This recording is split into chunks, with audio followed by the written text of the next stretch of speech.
আসসালামু আলাইকুম, কেমন আছেন সবাই? আজ আবার একটা রেসিপি নিয়ে চলে এসেছি। আজ বানাবো মাংসের পেটিস। প্রথমে নিয়ে নিলাম 2 কাপ ময়দা, হাফ চামচ লবণ ও 1/4 কাপ মতো তেল। এবার ময়দাগুলো একটু মিশিয়ে নেব। এবার নর্মাল পানি দিয়ে একটা ডো বানিয়ে নিলাম। ডোটা কিছুক্ষণের জন্য রেখে দিলাম। চুলায় কড়া বসিয়ে অল্প করে তেল দিয়ে দিলাম। তেল হালকা গরম হলে দিয়ে দিলাম কিছু বাদাম ও কেটে রাখা পেঁয়াজ।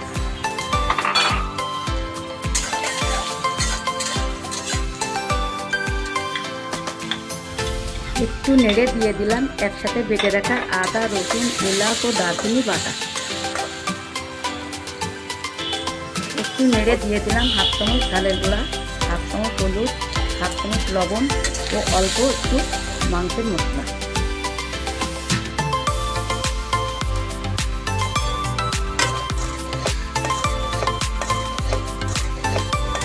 মশলা একটু কষিয়ে দিয়ে দিলাম মরিচ কুচি।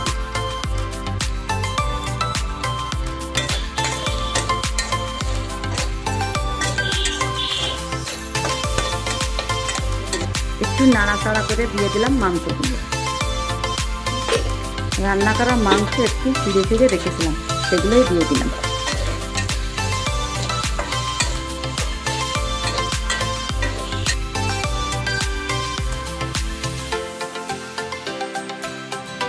এবার মিশ্রণটা তুলে রেখে দিলাম। 2 থেকে 8টা লেচি কেটে নিলাম।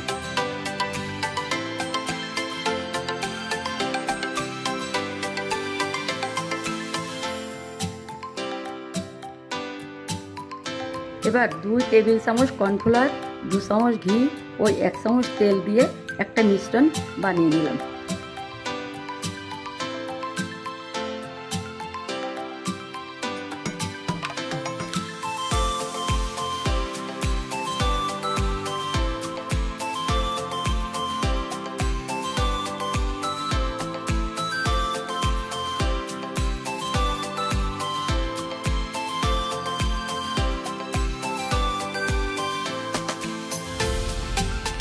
আটটা রুটি বেলে নেব। একটা বেলার পর আটা চিপিয়ে আরেকটা রাখবো। এভাবে সবকটা রুটি আমি বেলে নিয়েছি।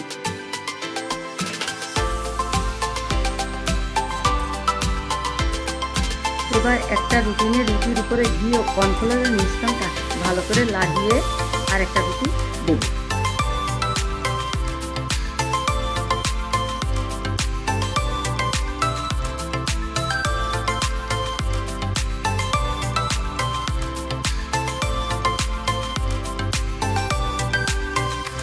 এভাবে পরপর 8টা রুটি একসাথে রেখে বড় করে বেলে নেব।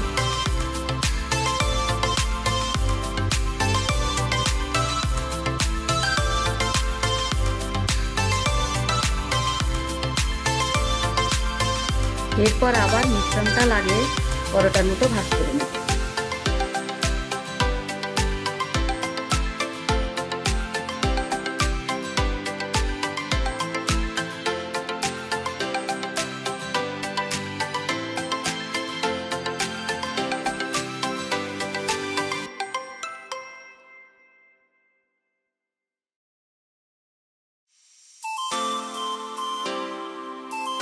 এবার বেলে বড় করে ভাগ ভাগ করে কেটে নিলাম।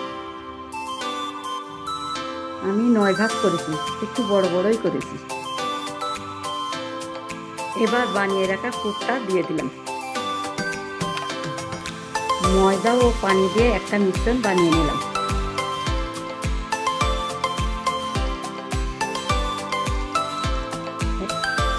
মিশ্রণটা পুরের চারপাশে লাগাইয়ে পেটিসের ভাঁজ দিয়ে দিলাম। একটু চেপে চেপে ভাঁজ দিতে হবে যেন খুলে না যায়। এই ভাঁজটা তো খুবই সহজ, খুব সহজে ভাঁজটা করা যায়। এভাবে সবগুলো ভাঁজ করে নেব। এবার ভাজবার জন্য গরম তেলে দিয়ে দিলাম।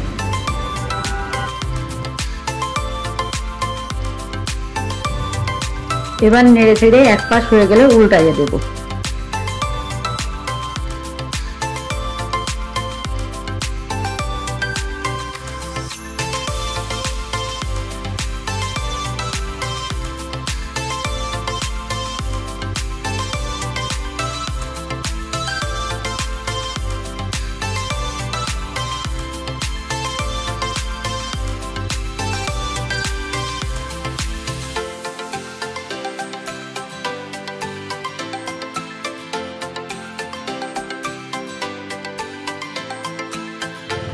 দুই পাশ মচমচে ভাজা হলে তুলে নেব।